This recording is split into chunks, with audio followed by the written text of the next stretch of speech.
예, 시간이 되었습니다. 이 시간 기도하시면서 주님께 주일 예배 드리면서 나아가겠습니다. 기도하겠습니다. 하나님 아버지, 우리가 주일을 또 맞이하며 주님 앞에 나왔습니다. 이 시간 예배 드리는 가운데 임하여 주시고 말씀이신 주님을 만나는 귀한 축복의 시간 될 수 있도록 역사하여 주시옵소서. 하나님께서 오늘도 우리와 함께 하셔서 주님의 거룩한 은혜로 갈 길을 밝히 보이시는 축복의 시간 되게 하여 주시옵소서. 감사드리며 예수님의 이름으로 기도드립니다. 아멘. 우리 찬송 88장 함께 찬송하시겠습니다.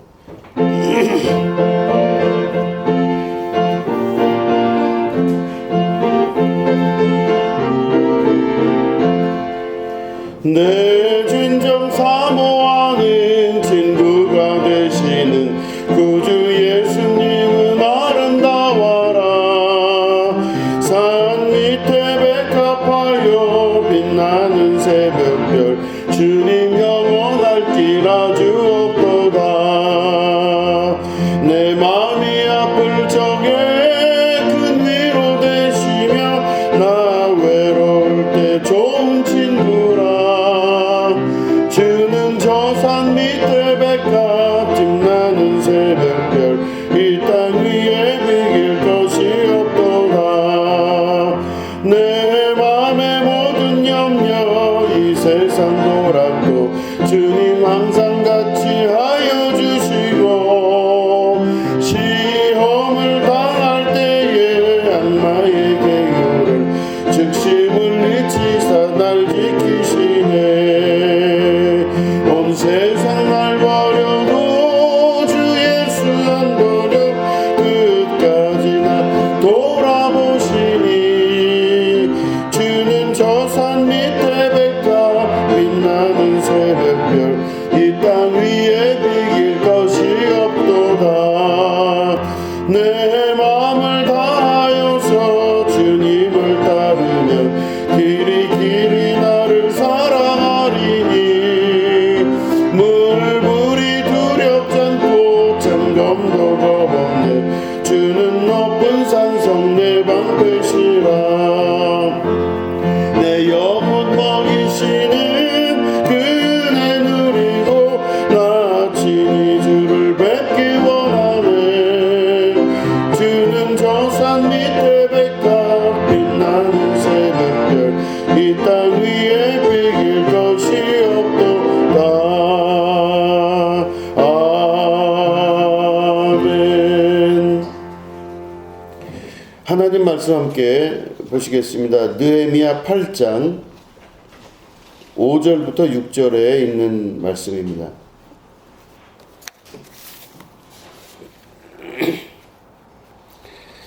느헤미야 8장 5절부터 6절을 우리 한 목소리로 읽도록 하겠습니다. 시작.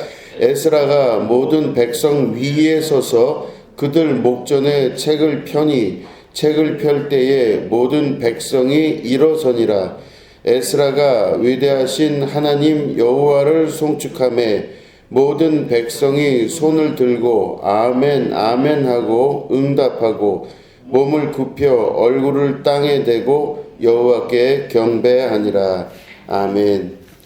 오늘은 말씀을 대하는 태도라는 제목 가지고 함께 말씀을 나누도록 하겠습니다. 오늘 읽은 본문의 상황은 에스라 선지자와 느헤미야 총리죠. 그 왕이라고 할 수 있는 이 두 사람에 의하여 이스라엘이 예루살렘 성전을 회복하게 되고 또 성전을 건축하게 되는 위대한 역사가 일어났습니다. 느헤미야는 종교인은 아니었죠. 정치인이었죠. 근데 그 사람에 의해서 예루살렘 성전이 부서진 것을 회복하게 되는 것을 경험하게 되고 이제 건물을 짓고 그 성전을 회복하니 이스라엘 사람들이 지난 시기에 있었던 어려운 일들을 돌아보게 됩니다. 이스라엘 사람들이 하나님 말씀을 참 안 들었어요. 하나님으로부터 점점 멀리 떠나가죠. 그러니까 이게 보면은 성경의 역사를 쭉 보면 항상 똑같습니다. 이스라엘 사람을 하나님이 택하셨는데 그 택함 받은 이스라엘이 하나님께 가까이 나갈 때가 있고, 그러다가 다시 또 막 나사 풀린 사람처럼 늘어져요. 그래서 하나님을 멀리 떠납니다. 그리고 또 다시 엄청나게 어려운 일들을 겪게 되고, 그 고난과 고첩 가운데 다시 우리가 왜 이럴까 생각을 하다가 다시 하나님께로 돌아가고, 그러니까 하나님께로 갔다가 돌아오고 하나님께로 다시 갔다가 돌아오는 것을 계속 반복을 합니다. 그런데 이제 이 하나님께로 가까이 갔을 때 결국에는 인간이 이게 안 되겠구나 하는 그 결론을 맺게 되는 게 구약의 결론입니다. 사람은 참 본능적으로 죄성이 있어서 하나님께 가까이 나아가려고 하는 그런 결단이 참 쉽지가 않아요. 그러니까 인간은 원래 죄성이 있어서 하나님을 떠나가려고 하는 의지가 강합니다. 하나님을 자꾸 떠나가고 하나님 곁으로 안 가려고 하고 뭐 이런 일들을 계속 반복을 하면서 인간의 죄성, 다시 말해 인간이 너무너무 그 죄가 많아서 하나님께로 가까이 가려고 하다가도 시간만 나고 틈만 나면 다시 돌아가서 하나님과 멀리 떨어지려고 하는 마음이 강해요. 결국엔 그런 사건이 일어난 이후에 예수님이 오셔서 약속하신 대로 하나님이 떠나지 아니하시고 하나님과 내가 분리되지 않고 하나님이 어디 계신다고요? 내 속에 계시는 것으로 결론이 나게 됩니다. 예수님 이후에 나타난 결론이에요.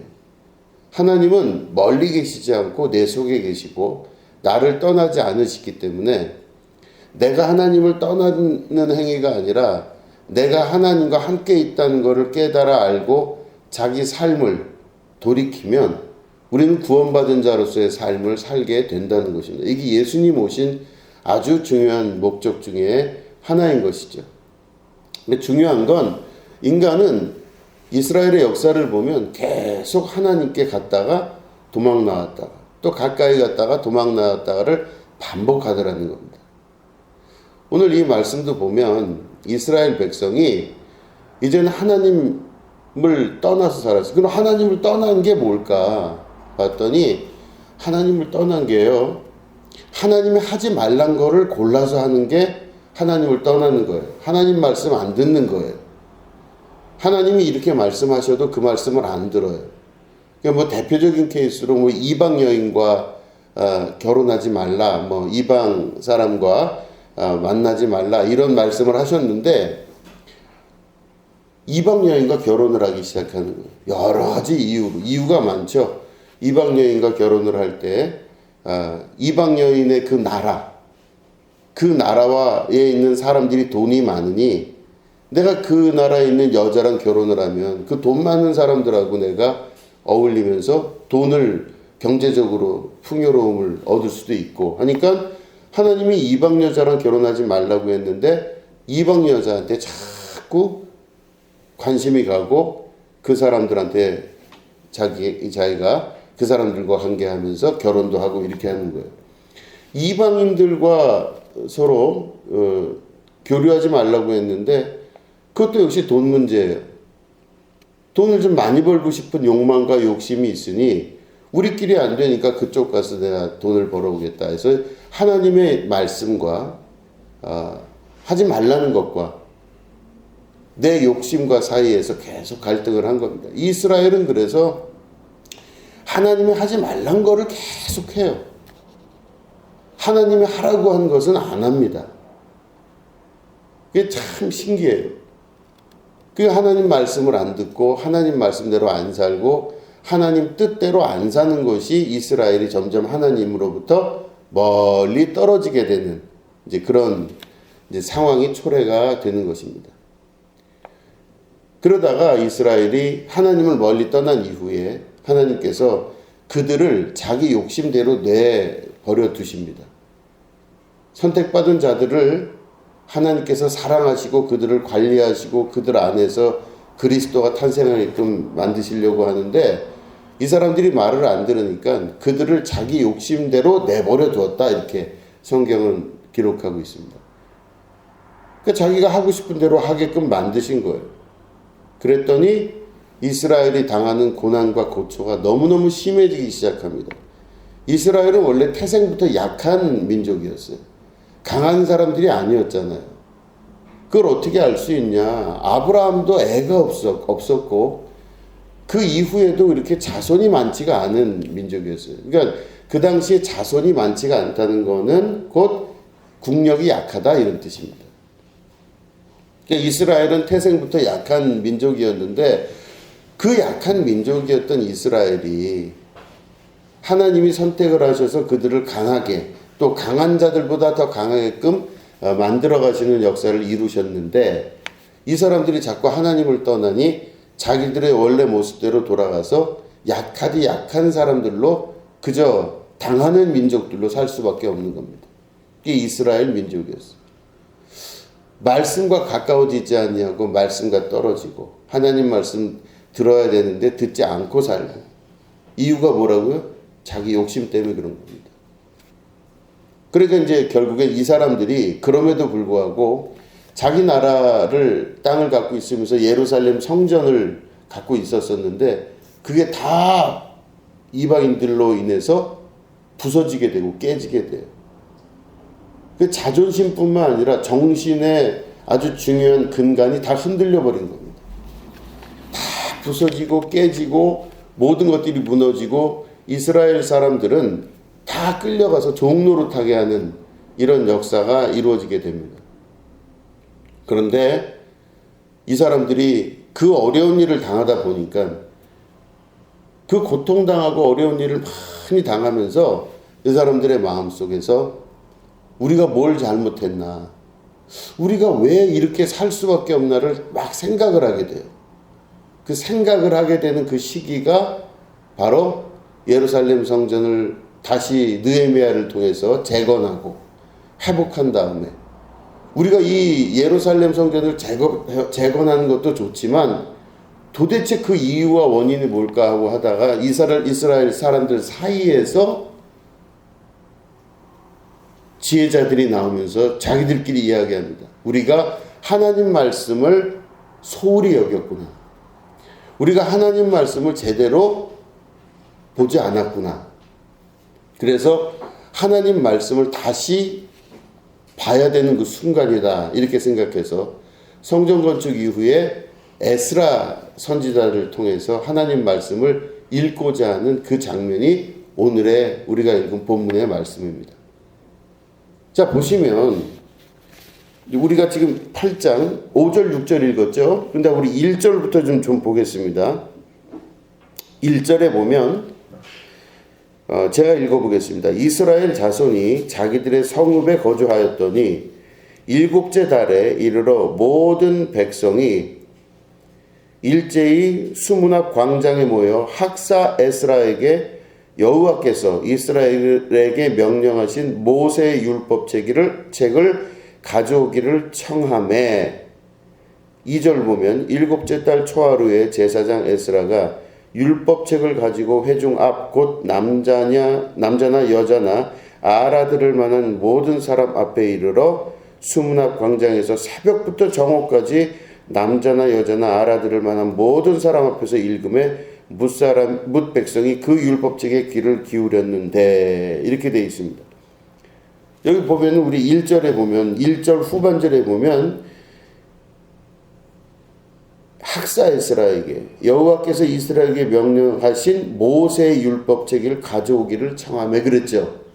그러니까 이스라엘 사람들이 모여서 에스라 선지자에게 하나님의 말씀을 좀 가져와 달라 이렇게 얘기를 하는 거예요. 그러니까 이스라엘 사람들이 지금 찾은 거예요. 이스라엘 사람이 부탁을 한 겁니다. 에스라 선지자가 무언가를 사람들에게 가르치려서 해서 한 게 아니라 이스라엘 사람들이 에스라 선지자에게 말씀을 가지고 와달라고 부탁을 하는 거예요. 요 장면이 제가 조금 전에 말씀드린 그 장면입니다. 이스라엘 사람들이 여러 가지 일로 노예로 끌려가기도 하고 고난을 당하고 모든 가난과 어려움을 다 겪고 나서 도대체 우리 민족과 우리 가정이 왜 이렇게 됐을까를 생각을 해보면서 결국에는 하나님 말씀이 우리에게 없었구나. 이걸 깨닫고 학사 에스라 선지자에게 가서 말씀을 가지고 와달라라고 부탁하는 장면입니다. 그리고 이걸 에스라가 가지고 왔어요. 하나님 말씀을 두루마기로 가지고 와서 그 앞에서 새벽부터, 그러니까 아침서부터 읽기 시작합니다. 정오까지 계속 읽어요. 그런데 그 책을 읽는 과정에 처음 시작을 뭐라고 얘기하냐면 우리가 읽은 본문 말씀이죠. 5절에 보면 에스라가 모든 백성 위에 서서 그들 목전에 책을 펴니 책을 펼 때에 모든 백성이 일어서니라 이렇게 돼 있어요. 책을 이렇게 펼 때 사람들이 일어났대요. 일어난다는 건 무슨 표현일까요?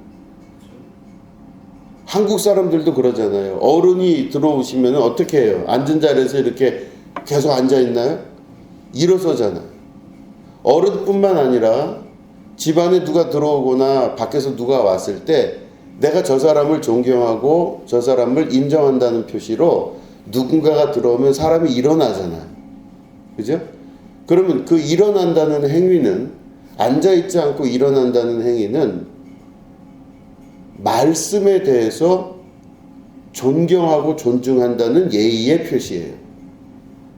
하나님의 말씀을 들을 때 그냥 듣는 게 아니라 신중하게 자리에서 일어나서 하나님 말씀이 들리기 시작할 때 예의를 표한 겁니다. 이게 이스라엘 백성이 에스라 선지에게서 말씀을 받을 때의 장면이었어요. 그리고 나서 어떻게 했냐면 6절에 보니까 에스라가 위대하신 하나님 여호와를 송축하며 모든 백성이 손을 들고 아멘 아멘 하고 응답하고 몸을 굽혀 얼굴을 땅에 대고 여호와께 경배하니라 그랬습니다. 하나님 말씀을 이렇게 읽었더니, 하나님을 읽고 하나님을 찬양했더니 앞에 있는 백성들이 갑자기 몸을 굽혀서 얼굴을 땅바닥에 대고 여호와께 경배를 드렸다 이렇게 기록되어 있습니다. 그러니까 하나님 말씀을 받을 때 자기의 최선을 다해서 예를 갖춰서 하나님 말씀을 들은 거예요. 이게 귀중한 거잖아요. 아주 소중한 거잖아요. 얼마나 귀중하고 소중하게 생각했으면 말씀을 들을 때 일어났다가 말씀이 다시 또 하나님을 찬양하고 하나님 말씀이 낭독될 때 이 사람들이 아멘 아멘 하고 자기의 얼굴을 땅에 대고, 그죠? 이 사람들이 하나님을 경배하였더라 이렇게 기록되어 있습니다. 지극한 예의를 보인 거죠. 지극한 예의를. 얼마 전에 어떤 분이 이제 교회를 오셨어요. 어떤 분 소개로 해서 굉장히 어려운 일을 많이 겪으시는 분이셨어요. 그래서 이런 일 저런 일, 그러니까 신체적으로 몸도 많이 힘들고 여러 가지 일들이 겹치게 되면서 이제 저를 누구한테 소개를 받고 이렇게 오셔서 이제 상담을 하십니다. 너무 몸도 힘들어 보였어요. 그래서 참 힘들어 보이는데 그분하고 이제 대화를 나누는데 이제 저는 사전 정보가 없으니까 그분의 입에서 나오는 말씀만 가지고 이제 제가 하나하나를 정리하려고 할 때 나중에 제가 이분 말씀을 다 듣고 하나님 말씀을 그분 앞에서 읽었어요. 이렇게 하나님 말씀을 이런 말씀이 있습니다 하고 읽었더니 이분이 그 눈빛이 아주 너무너무 초롱초롱 빛나는 거예요. 그런 말씀이 여기 있냐고요. 너무 놀래요. 어떻게 이런 말씀이 있느냐고. 이분은 교회도 잘 안 다니시는 분이세요. 근데 그 말씀에 너무 충격을 받고 놀라는 거예요. 그러면서 그 말씀을 다 쳐다보고 또 쳐다보고 나랑 똑같다고 이렇게 말씀을 하세요. 이분이 제가 이렇게 보니까 참 여러 가지 그 상황에 대해서 생각할 수 있지만 중요한 거는 이분이 상담을 하러 오신 이분이 자기 삶이 너무 애절하게 힘들고 고통스럽더라 보니 자기가 지금 현재 살고 있는 이 세계에서 중요한 게 무엇인가라고 하는 부분에 있어서 자기가 지금까지 살아왔던 모든 방식과는 전혀 다른 하나님 말씀에 대한 갈급함이 생기기 시작했다고 저는 본 거예요. 하나님 말씀을 그렇게 갈급하는 사람을 참 오랜만에 봤습니다. 하나님 말씀. 그러니까 그분의 입장에서는 교회를 잘 안 다니니까 신이라는 단어를 쓰겠죠. 신의 음성을 듣는 그 순간이 너무너무 신기하고 행복해하는 것들을 보게 되었습니다. 마음에 이렇게 갈급함이 있으면요, 하나님의 음성이 더 확실하게 들리는 것 같아요. 근데 마음에 갈급함이 없으면 내가 보는 모든 것들이나 듣는 모든 것들도 별로 그렇게 중요하게 여겨지지가 않게 됩니다. 너무나 자연스럽고 당연한 이야기지만 하나님의 말씀이 가장 중요하게 여겨지는 그 순간은 내가 가장 힘이 들고 어려울 때, 또 어떤 음성을 듣고 싶을 때, 그때 바로 하나님의 음성이 가장 귀하게, 하나님 말씀이 가장 귀하게 여겨지는 것을 알 수가 있게 되는 거죠. 자기 자신이 가장 어렵게 되면, 사람이 막 어려운 일을 겪으면요, 자기 자신이 가장 작다고 여겨지게 됩니다. 자기가 굉장히 작아질 때 그때 무엇을 발견할 수 있냐면 지극히 크고 위대하신 하나님을 만나게 됩니다. 언제? 내가 작아질 때 크신 하나님을 알게 돼요. 근데 자기가 이렇게 커져 있으면요, 자기가 크고 자기가 위대하게 되어 있으면 하나님이 작아져요. 그 하나님이 계신지도 모를 정도로 자기 자신이 커진 사람은요, 하나님이 전혀 인식이 되지를 않아요. 아무리 말씀을 들어도, 아무리 하나님이 역사를 하셔도 자기가 커져 있는 사람한테는요, 절대로 하나님의 역사가 나타나지도 않을 뿐더러 하나님 말씀이 귀히 여겨지지도 않고 그렇게 됩니다.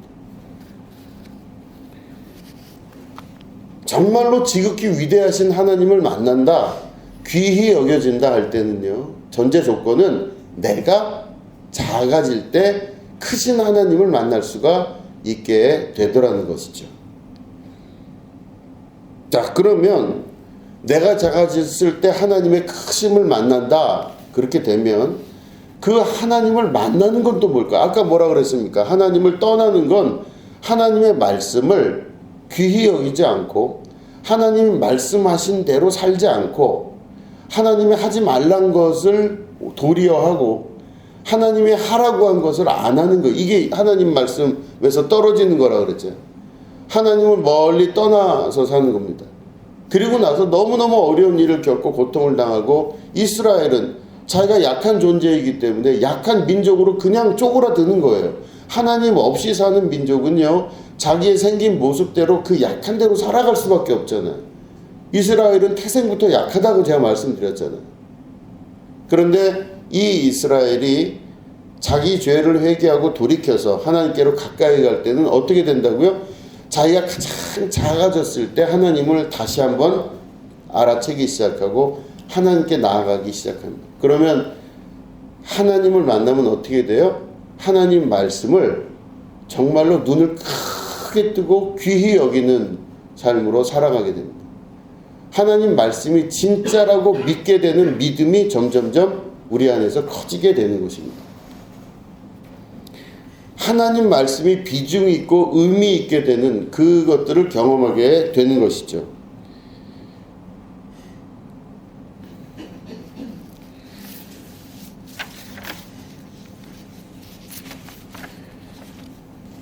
어, 1700년도와 1800년도를 넘어가면서 이제 우리 인류 역사 안에서 보면요, 철학이란 개념 안에서 봤을 때 사람의 이성이 굉장히 중요하다, 이성이 모든 것에 앞선다, 뭐 이런 것들이 계속 발전을 했어요.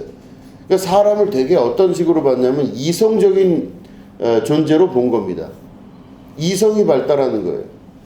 이성이 발달하니까 이성에서 나타나는 결과는 지성입니다. 그러니까 사람이 지적으로 변하고 과학적 사고를 한다는 생각으로 점점점 전 세계가 변하게 됐어요. 그게 이제 산업혁명과 그 이후에 있었던 제국주의적인 이런 역사 안에서 나타난 경험들입니다. 그러니까 사람이 굉장히 이성적이고 지성적인 존재로 살아가는 게 맞다 이렇게 여겨졌습니다. 그래서 우리에게 있어서 제일 중요한 건 뭐다? 인류에게 있어서 제일 중요한 건 이성과 지성이다. 이게 사람들이 생각하고 있었던 그 당시 일반적인 모습이었습니다. 그랬는데 사람이 지성과 이성으로 사는 게 맞다고 여겨진 그 시기가 막 지나오면서 1차 세계대전을 겪게 됩니다. 1차 세계대전을 겪으면서 사람들이 이야 잔인하다. 어떻게 이렇게 사람들이 전쟁을, 그것도 세계대전을 이렇게 치를 수가 있을까 생각을 한 것. 그런데 1차 세계대전까지는 괜찮았는데 2차 세계대전을 다시 겪게 되면서 사람들은 너무너무 큰 실망을 가지게 됩니다. 이게 무슨 말이냐면 사람이 옛날에 우리 옛날 TV에서도 보면 전쟁을 할 때 막 말 타고 다니면서 활로 쏘고 칼로 사람을 이렇게 전쟁할 때 죽이고 그러지 않습니까? 그렇게 되면 그 당시는 칼과 창으로 또 혹은 활로 전쟁을 할 때는 사람을 죽이고 하는 것들이 1대1이거나 몇 대 몇 정도로 그렇게 크지 않았어요. 그러니까 군인과 군인이 전쟁을 하고 군인과 그 일반 사람들이 여러 명이 싸워봐야 그렇게 많이 죽거나 하지는 않았던 겁니다. 그런데 1차 대전에 그 이성, 소위 말해 그 폭탄이 발명이 되고 총이 발명이 되고 그러면서 자기들의 무기가 점점 좀 크게 개발되면서 과학 발전에 의하여 사람들의 죽어나가는 그 숫자와 그 피해 정도가 상상을 초월하는 결과로 나타나게 되게 됩니다. 이게 1차 대전이에요. 근데 1차 대전에서 총 몇 개로 그렇게 폭탄 몇 개로 그랬던 세계가 2차 세계대전이 되면서는요, 더 커져요. 막 항공모함부터 시작해서 잠수함이 나타나기 시작하고 유보트라 그래서 막 하늘에서 떠다니고 이런 엄청난 전쟁의 무기가 개발되면서 인류가 이러다가는 패망하지 않겠나라고 하는 엄청난 위기감을 느끼게 됩니다. 그런데 그게 다 이 사람들이 생각했던 게 뭐냐? 사람이 이성을 갖고 있고 지성을 갖고 있으면 이런 전쟁에 있어서도 어느 정도 자기들이 어느 정도 컨트롤 해가면서 이것들을 이룰 수 있을 텐데, 뭐 예를 들어서 국가를 운영할 때도 사람이 이성과 지성이 있으면요, 이 국가를 이성적으로 혹은 지적으로 잘 운용할 텐데 이렇게 생각했던 거였었어요, 그 당시에. 그런데 사람들이 지성과 이성이 점점점 커지면서 국가 운영이라든가 전쟁이라든가 국가별로 이루어진 전쟁이라든가 이런 것들이 엄청나게 많은 사람들을 잔인하게 죽이고 상상할 수 없을 정도의 폭력적인 상태로 변하는 걸 보고 저 사람들의 머릿속에 이성이 있나? 이성이 가장 중요하다고 여겼는데 정말 이성적으로 사는 결과가 이게 된 것인가? 라고 하는 회의가 들기 시작합니다. 2차 대전 이후에 많은 철학계나 사상계 안에서 사람들이 후회하기 시작해요. 그리고 관찰을 시작합니다. 우리가 되게 이성적인 줄 알았는데, 지적이고 이성적인 줄 알았는데 인간이 그렇지가 않다는 것을 발견하기 시작합니다. 인간은 지적인가? 인간은 이성적인가? 그런데 그렇지 않다는 결론으로 가기 시작합니다. 이게 바로 모더니즘입니다. 쇼펜하우어라고 하는 그 사상가의 책이 요즘 아주 유행입니다. 쇼펜하우어. 니체가 쇼펜하우어 때문에 철학을 공부하기 시작했대요. 이 쇼펜하우어가 주장한 바가 바로 뭐냐면 소위 말하는 모더니즘입니다. 인간이 이성이 인간을 지배하고 다스리는 것인가? 근데 쇼펜하우어는 그게 아니라고 얘기를 해요. 쇼펜하우어는 인간이 정말 괴롭고 힘들고 낙담스럽고 힘든 이유가 뭔가, 왜 힘들고 괴로운가 했을 때 이성이 있어서 생각할 줄 알아서 그런 것들이 나오는 게 아니라 인간을 다스리고 있는 존재가 있는 거예요. 그게 바로 뭐냐면 내 속에서 있는 욕심. 영어로는 willing이라고 하죠. 이런 것들이 내 속에서 꽉 차 있어서 내 의도와 내 욕심 때문에 모든 것들이 다 어려워져요. 그러니까 이게 무슨 말이냐면 내가 되게 이성적으로 생각하는 것 같고 똑똑하게 생각하는 것 같지만 실제로는 내 속에 있는 욕심이 내 이성과 지성이라는 것들을 이용해서 자기의 욕심을 합리화시키는 사람으로 살아나게 되는 겁니다. 내가 누구를 한 대 때려도요. 때리는 이 행위는 내 속에서 일어나는 욕심 때문에 또 욕망 때문에 이루어진 건데 내가 그 때리고 나서의 결론은 내 나름대로 합리성을 가지고 자꾸 꾸며대는 것. 이게 바로 이성 및 지성이라고 하는 것입니다. 그렇기 때문에 쇼펜하우어의 이야기는 결국엔 사람이 이성과 지성으로 사는 것이 아니라 자기 안에 있는 욕망을 가지고 살고 욕심을 가지고 살고 그 욕심이 자기를 이끌어간다고 본 것입니다. 욕망과 욕심이 자기를 자꾸 이끌어가는데 그 큰 욕망과 욕심이 자기를 이끌어갈 때 그 부하가 누구냐? 욕망과 욕심이라는 이 주인이 데리고 다니는 쫄병이 누구냐? 바로 이성과 지성이라는 것. 그래서 내가 갖고 있는 욕망을 포장하고 이것들을 합리화시키는 일로 사용하는 게 지성과 이성을 사용을 하더라 이런 거죠. 그러니까 인간이 갖고 있는 욕망, 다시 말해 사람들을 어떻게 봤다고요? 굉장히 이성적이고 합리적 존재로 봤던 것입니다. 과학이 발달하면서 야 사람이 저런 도리가 저럴 수 있지, 저 사람은 저렇게 살 거야, 과학적이고 합리적이고 도리를 따지고 예의가 있고 뭐 이렇게 생각을 했었어요. 그게 그 사람의 진짜인 줄 알았던 것입니다. 그런데 1, 2차 세계대전이 겪은 이후에 이 이성적이고 합리적이고 교육적이고 또 예의가 바르고 하는 모든 것들이 다 무너지고 깨지면서 인간이 결국엔 이성적 존재가 아니라 욕망을 실현하고자 하는 욕망적 존재다라고 결론을 내린 것입니다. 그래서 그 이후부터 인간의 욕망에 관한 이야기, 자기 욕심에 관한 이 모든 철학적 담론, 심리학적 담론들이 계속해서 증가를 합니다. 정신병이 걸리는 이유가 뭘까? 정신적으로 자꾸 어렵고 힘든 이유가 뭘까? 이거를 연구할 때 심리학이죠. 이때 나타난 게 뭐냐면 우리의 욕망 때문에 힘든 겁니다. 내 욕심 때문에 무엇인가가 힘들어지는 거예요. 내가 이성적으로 이것들을 잘 관리하고 이해하고 정리할 줄 아는 게 아니라 내 속에서 그 이성과 이 지성을 넘어설 만한 욕심과 욕망이 있기 때문에 그 인생이 너무너무 힘들고 어렵다는 걸 깨달아 알게 된 겁니다. 그러니까 계속해서 내 안에 차오르고 올라오는 그런 욕망과 욕심들이 실제로 이성적인 것들을 넘어설 정도로 그 이성을 속이면서까지 자기 욕망과 욕심을 채우기 위해서 무던히 노력하고 수고하더라. 이게 이제는 모더니즘을 넘어선 포스트 모더니즘의 불확실성의 시대에 나타나는 결론이라고 볼 수가 있는 것입니다. 인간은 지독할 정도로 욕심을 가지고 있는 존재들입니다. 인간은 대부분 가지고 있는 그 기본 질서는 바로 이 쇼펜하우어식의 이야기, 다시 말해 인간은 이성적이거나 합리적이거나 예의를 갖추고 여러 가지 문화들을 잘 일으킬 것 같아 보이지만 내면 안에서 보면 자기 안에 실현되지 않는 그 욕망과 욕심들이 부글부글 차올라서 그 욕망을 실현하기 위해서 무던히 모든 것들을 합리화시키는 존재다라는 것이 21세기 포스트 모더니즘의 결론인 것입니다. 여러분들은 어떻게 살고 계십니까? 내가 지금 되게 이성적이고 나는 되게 합리적이고 나는 예의와 범절을 잘 지키며 나는 도리를 잘 지키고 있다 이렇게 생각들 하고 계십니까?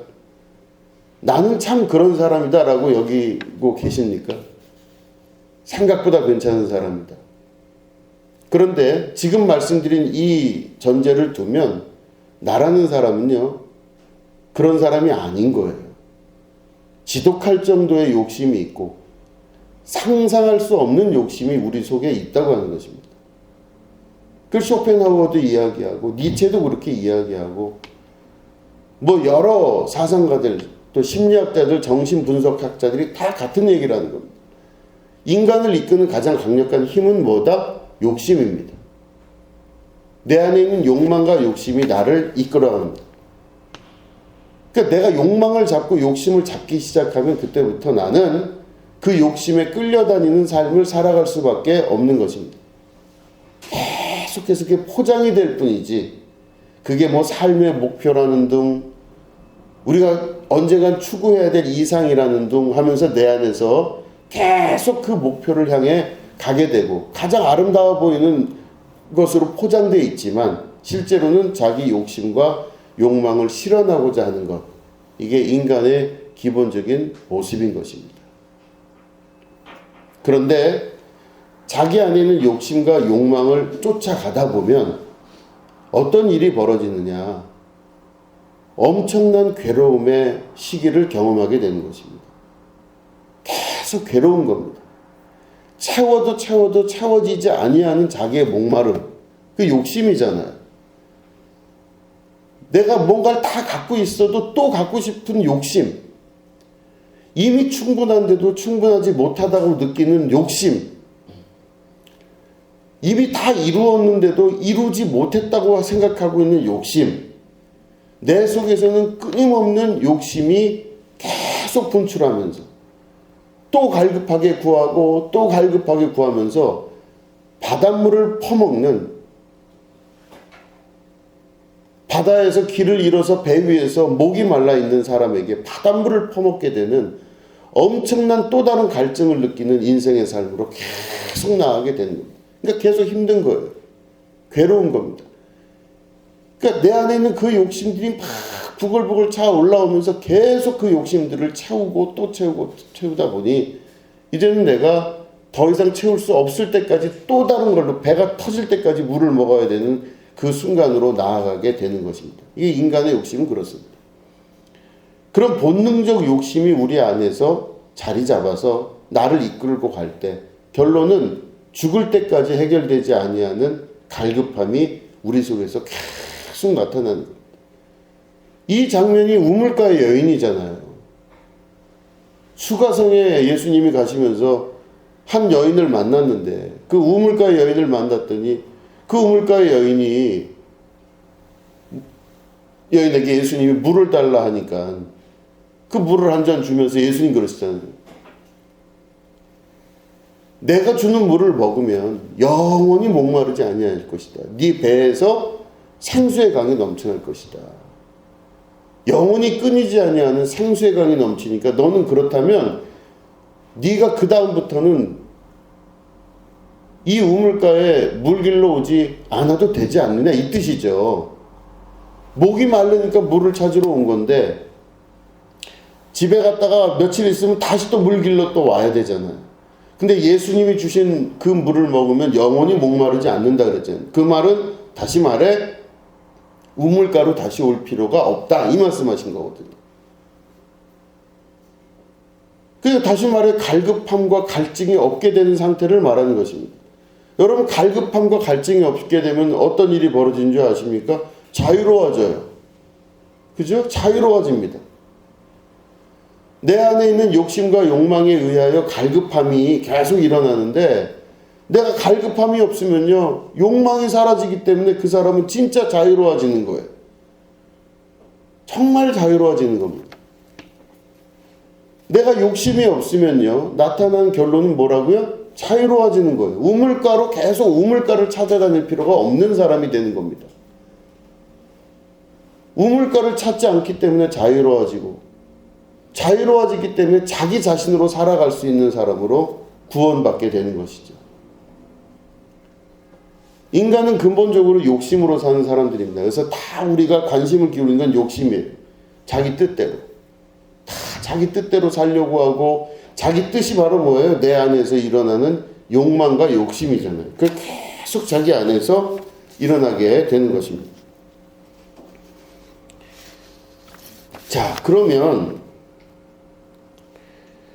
나를 움직이는 강력한 힘이 봤더니 세계 1, 2차 세계대전을 겪으면서 인간을 움직이는 힘이 뭔가 봤더니 이성도 아니고 그 사람의 지성도 아니에요. 그러니까 똑똑하다 그래서 그 사람이 뭘 좀 많이 한다 그래서 그 사람이 무엇인가 좋은 학교를 나와서 대단해 보이는 것 같아도 결국에는 그 사람을 움직이는 힘이 이성이 아니라 지성이 아니라 욕망이에요. 그러면 어떻게 돼요? 그 사람이 겪는 모든 것들은 매일 우물을 찾아다니는 갈급한 사람이 되고, 갈급하면 여러분 어떻게 됩니까? 급하면 어떻게 돼요? 별의별 일을 다 할 수가 있는 거예요. 내가 급한데 어떻게 하겠어요? 여러분 정말 목마를 때, 정말로 목마를 때 여러분 눈앞에 보이는 게 없잖아요. 뭐 그것뿐만입니까? 배고프면요 눈이 잘 안 보일 때가 있어요. 우리가 갖고 있는 욕망과 기본적인 기초적인 욕망이 이루어지지 않으면요 자기가 이성적이고 지성적인 거 다 필요 없어요. 모든 게 무너지고 맙니다. 자기 욕망을 쫓아가는 사람은 그럴 수밖에 없어요. 이성이 지배를 못해요 그 사람은. 그러니까 21세기 들어서 말씀드렸지만 20세기 이후에 인간은 욕망이 지배하지 이성이 지배하지 않는다 이렇게 이야기를 하는 거죠. 그렇기 때문에 제일 중요한 핵심이 뭐다? 욕망을 다스려야 된다. 욕망을 다스리는 방법에 관해서 이야기하는 것들이 쇼펜하우어나 니체나 그 이후에 있었던 칼 구스타프 융이나 많은 사람들이 같은 방향으로 이야기를 전부 합니다. 인간이 욕망을 어떻게 다스리나? 인간의 욕망을 어떤 식으로 컨트롤하고 제재할 수 있나?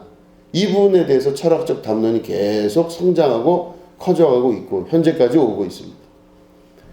그런데 그게 현대사회에서는 지금 그런 식으로 이야기를 하지만 성경에서는요 이미 수천 년 전부터 이 이야기가 지속된 겁니다. 에스라에 의하여 지금 개혁이 일어났잖아요. 에스라를 선지를 통해서 하나님 말씀을 좀 읽어달라 하면서 사람들이 에스라가 말씀을 읽었더니 어떻게 했다고요? 사람들이 일어나서 그 말씀을 듣고 에스라가 하나님을 찬양하면서 이 말씀을 낭독했더니 사람들이 자기 얼굴을 땅에다가 대고 아멘 아멘 하고 하나님을 경배했다 그랬잖아요. 그러니까 이 사람들이 돌아선 겁니다. 자기들의 욕심을 쫓아서 살다가 고난과 고통을 당하고 힘든 일을 다 당한 이후에 자기들의 처지를 생각하면서 우리가 하나님께로 돌아가야 되겠구나 생각을 하고, 하나님께로 돌아간다는 뜻은 뭐예요? 내 욕심과 욕망을 버리고 하나님의 뜻을 따라 사는 것, 이게 바로 돌아서는 자들의 삶이에요. 내 욕망과 욕심을 버리고 하나님의 뜻을 따라 사는 것.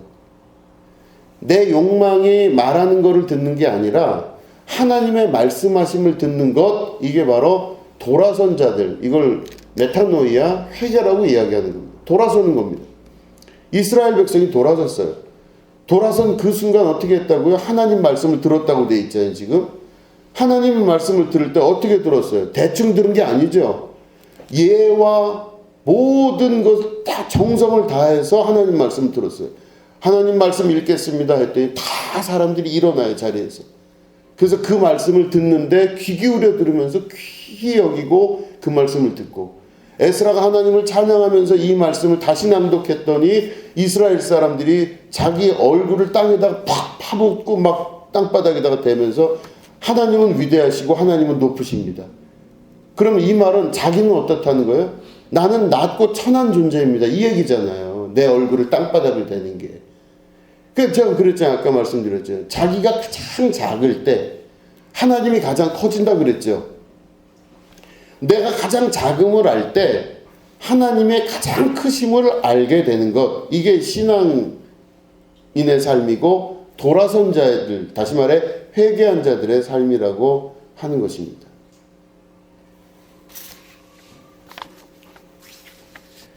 그러면 어떤 일이 벌어지냐? 돌아선 자들의 가장 중요한 핵심은 이제는 내 뜻을 버리고 하나님 뜻 따라 살겠습니다 결심하는 자들이 돌아선 자들입니다.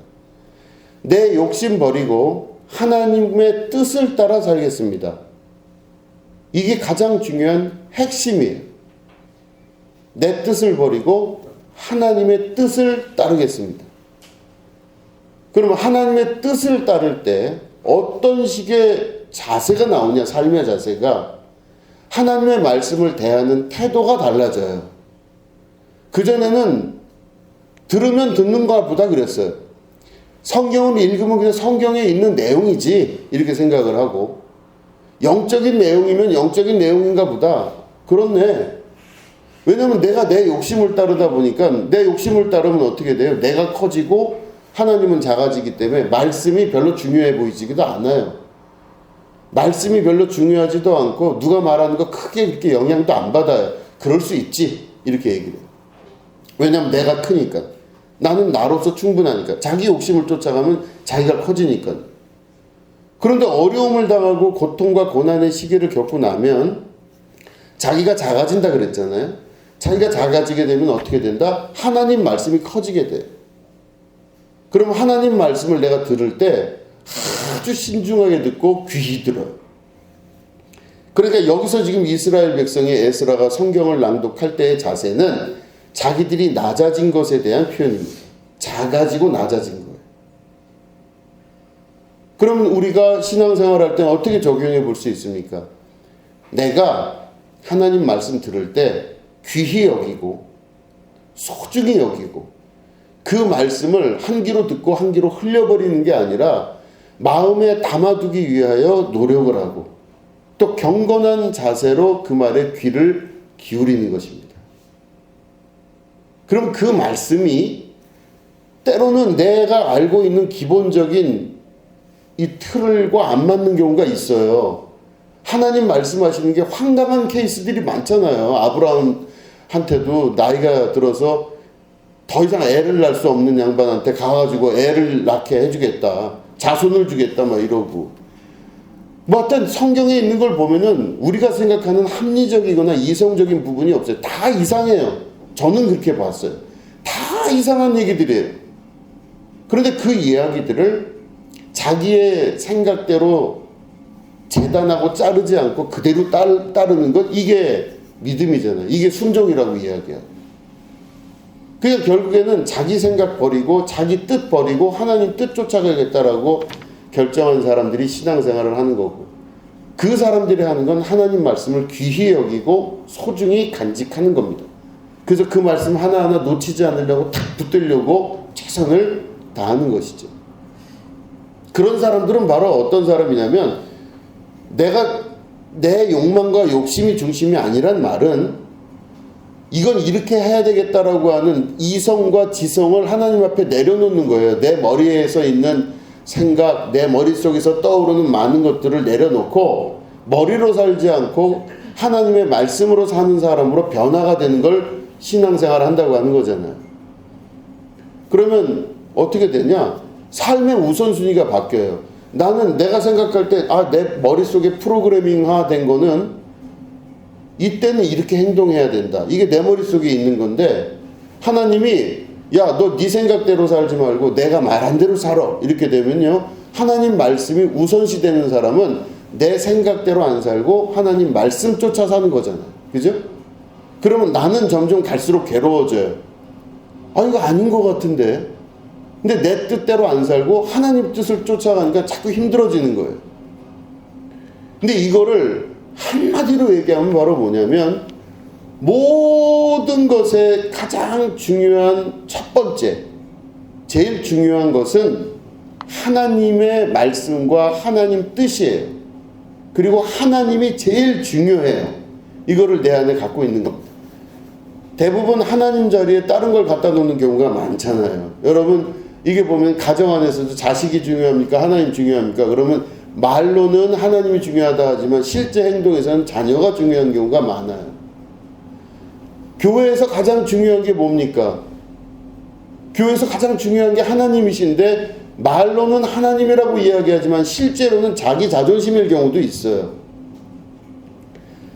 내가 직장 생활하면서 사회 생활하면서 사람들하고 만날 때 가장 중요한 게 뭡니까 할 때 하나님이십니다 이야기하지만 실제는 하나님 전혀 없는 것처럼 살아가는 경우가 많잖아요.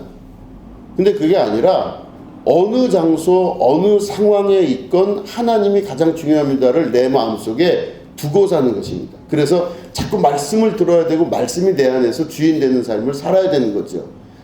가장 중요한 게 무엇인지를 결정할 수 있을 때, 그리고 그분의 자리를 내어드릴 수 있을 때 우리가 하나님이 우리 인생에 가장 중요하다 하는 삶을 살 수 있게 되는, 이게 신앙생활이에요. 제가 설교를 통해서 여러 번 말씀드렸어요. 정말로 여러 번 말씀드렸어요. 정말 여러 번. 그래서 여러분들 아이고 또 저 얘기 하나 보다 이렇게 하실 수 있는 얘기인데, 제가 이렇게 뒤를 이번에 돌아봤습니다. 제 인생을 돌아봤더니 왜 그랬는지 크게 기억나는 거 몇 개만 제가 말씀드리면, 중학교 때 미션 스쿨을 다녔기 때문에 학교에 교목 선생님이 계셨어요. 교목 목사님이시죠. 학교에 있는 교목 목사님이신데, 그래서 일주일에 한 번씩 꼭 성경 공부를 학교에서 했고 예배를 드렸어요. 그런데 이 목사님이 반에 들어오셨는데, 이 중학교 2학년이다 보니까 이 친구들이 막 아주 보통 장난을 많이 치는 게 아니에요. 지금도 그 이름이 기억나요. 서문학 이형락. 지금 뭐 하고 있는지 모르겠으나, 이 친구들이 그냥 그 연세가 많으신 목사님을 막 그냥 뭐 분필을 던지고 막 별의별 장난을 다 하는 거예요. 기도할 때 막 옆에 가서 뭐 이렇게 하고. 그래서 제가 그때 반에서 있다가 울분을 참지 못하고 그 둘을, 제가 보면 체격이 좋잖아요. 그때나 지금이나 그 체격이. 그 둘을 제가 막 때렸어요. 예배 끝나고. 물론 기독교인은 때리지 말고 뭐 어떻고 뭐 이런 여러 가지가 있지만 그랬었어요. 근데 그 이유가 뭐냐? 목사님을 어떻게 그렇게 할 수 있나라는 생각이 제 속에 있었던 거죠. 그들은 교회를 안 다녔기 때문에 목사님에 대한 생각이 별거 없을 수도 있어요. 그러나 목사님한테 어떻게 그럴 수 있나라는 생각 때문에 제가 막 달려들었어요. 근데 실제로는 목사님이라기보다는 그 목사님을 사용하시는 하나님에 대한 권위, 그 부분에서 제가 눈이 확 돌아간 거였었어요. 그때 중학교 2학년 때 저는 그렇게 사람들하고 그렇게 많이 싸운 적은 없었는데 정말 무지막지하게 그날 싸운 적이 있습니다. 그랬고, 그럼 뭐예요? 가장 중요한 게 교우들과의 인간관계, 뭐 다른 여러 가지 것보다 제일 중요한 게 제 입장에서는 하나님이 그 목사님을 사용하시는 권위를 인정한 거였었어요. 그 다음에 뭐냐면, 제가 학교를 하도 떨어져 갖고 다닐 때,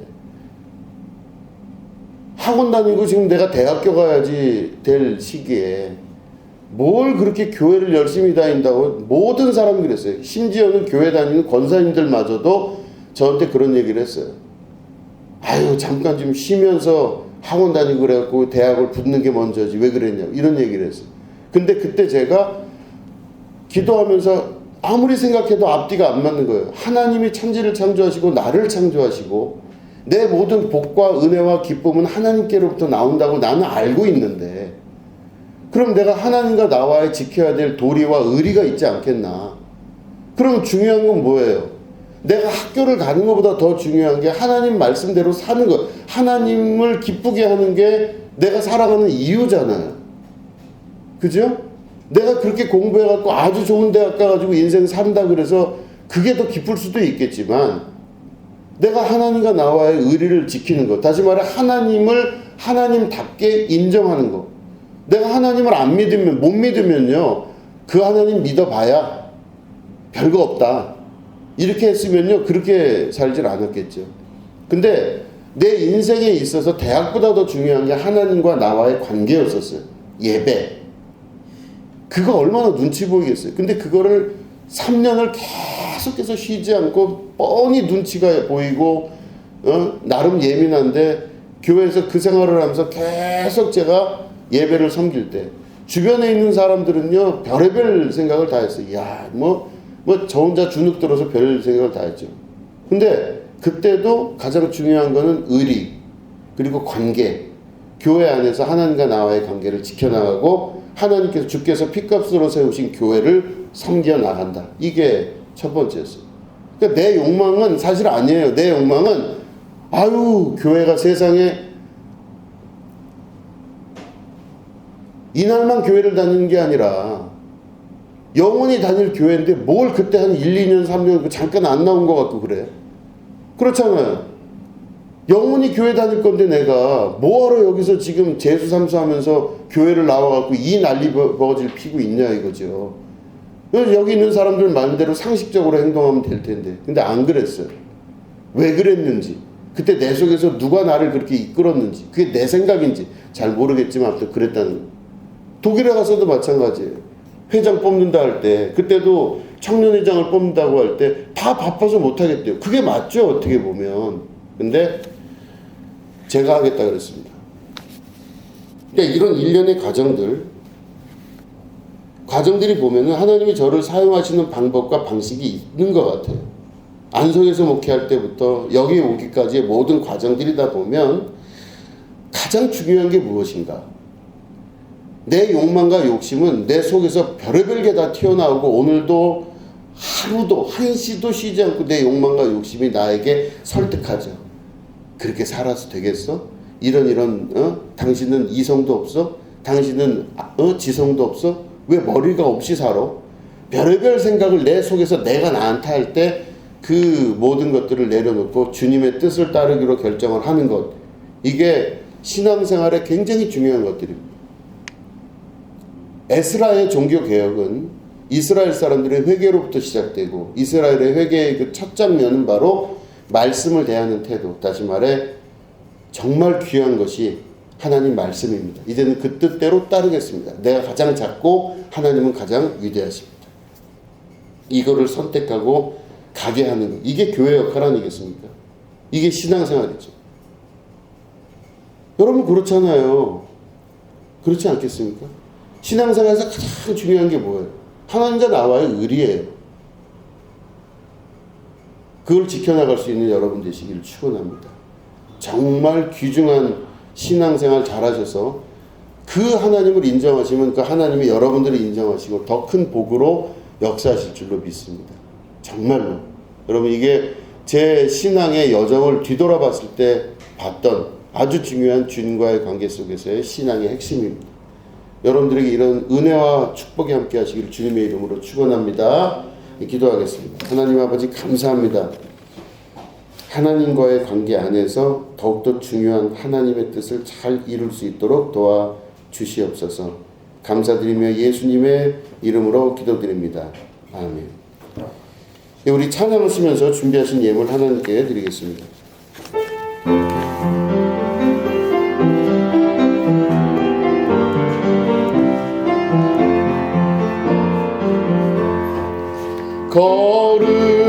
거룩하신 하나님 주께 감사드리세.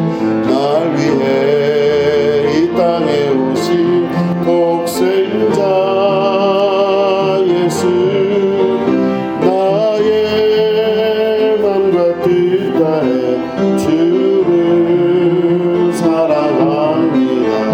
날 위해 이 땅에 오신 독생자 예수, 내가 약할 때 강함 주고 가난할 때 우리를 부욕케 하신 나의 주 감사. 내가 약할 때 강함 주고 가난할 때 우리를 부욕케 하신 나의 주 감사.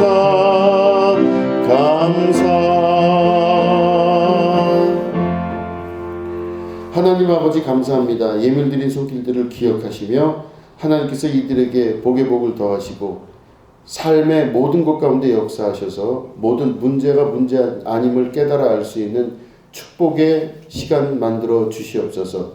한량없이 부어주시는 하늘의 역사를 경험케 하여 주시옵소서. 감사드리며 예수님의 이름으로 간절히 축복하며 기도드립니다. 아멘. 예, 우리 자리에서 일어나셔서 찬양하시면서 예배를 마치도록 하겠습니다. 그 영광이 온 땅에 충만, 그 영광이 온 땅에 충만.